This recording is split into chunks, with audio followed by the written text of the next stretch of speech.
When the Berlin Wall fell, people celebrated in the streets.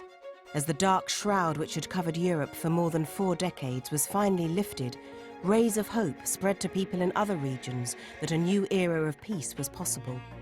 But busy as we were moving on with our lives and connecting with the world, from paging to texting to tweeting, we began to forget that the biggest threat of the Cold War, the nuclear weapons that had threatened our very existence, had not vanished, and their legacy is still causing victims today.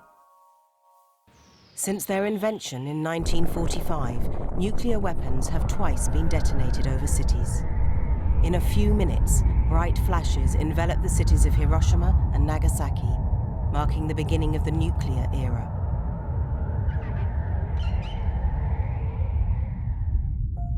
The citizens of Hiroshima and Nagasaki experienced the devastating effects of a weapon so terrible and sweeping in its destructive power that it could not be targeted to avoid killing massive numbers of civilians. A weapon unable to distinguish between a building and an infant. Survivors faced the trauma of radiation exposure. They faced injuries for which doctors had no cure. They faced a lifetime of stigma and prejudice, and the knowledge that the next generation would also suffer the effects of the nuclear fallout. So I looked around and I saw the procession of ghostly figures. I say ghostly figures because they simply did not look like human beings. Their bodies were burned, blackened and swollen, and skin and flesh were hanging from the bones.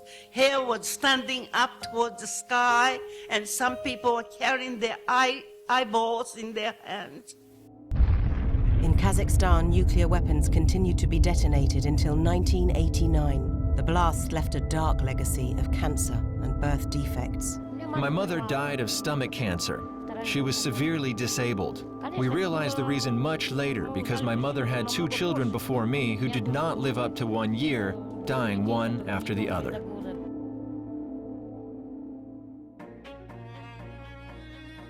If a nuclear detonation occurred in a city today, international and national relief agencies would be helpless.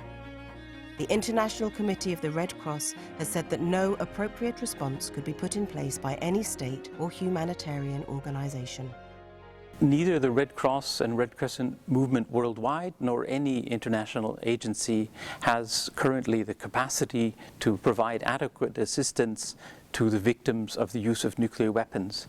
You know, logistics, training, and material is available around the world for weapons that are currently in use, conventional weapons, explosives, and bullets. But as regards the effects of nuclear weapons, particularly the radiation effects, this capacity hardly exists. The detonation of a nuclear weapon would cause unparalleled environmental pollution. Cancers, birth defects, genetic damage, lowered immunity to diseases. These are only some of the potential effects of nuclear testing and nuclear fallout.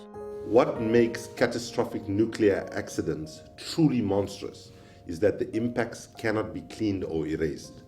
The contamination created by radiation will impact not only those living now, but also future generations. There are no technologies capable of effectively cleaning up radiation. In 1945, 2 nuclear weapon detonations generated a humanitarian catastrophe on a previously unimaginable scale. Today, with 19,000 nuclear weapons around, the chances of one of them being used either intentionally or by a human or mechanical error has increased exponentially. The other weapons of mass destruction, chemical and biological weapons, have both already been clearly banned by international treaties. The humanitarian effects from the detonation of a nuclear weapon should leave us in no doubt that nuclear weapons must be outlawed also. Every existing nuclear warhead has the potential to unleash a humanitarian catastrophe and create immeasurable suffering for humans, the environment, and our societies. Civil society believes that it's time to seriously address the humanitarian impact of nuclear weapons and how we can prevent such a catastrophe from ever happening again.